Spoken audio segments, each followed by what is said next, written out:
ay makatilikod ko kaya kamot-kamot muna. Ayun yung kagandahan pagka maliliit yung shoulder at saka arms mo, kaya mo pa rin magkamot sa likod.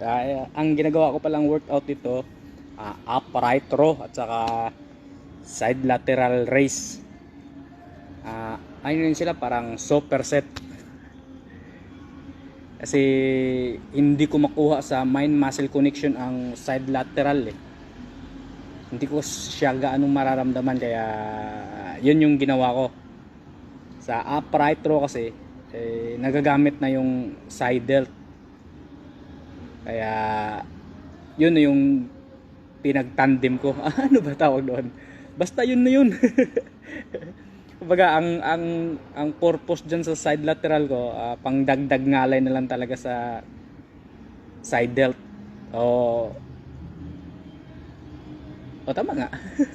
side lateral. Kaya nga tinawag na side lateral, ano. Loko-loko talaga ako eh. Basta ganun yun.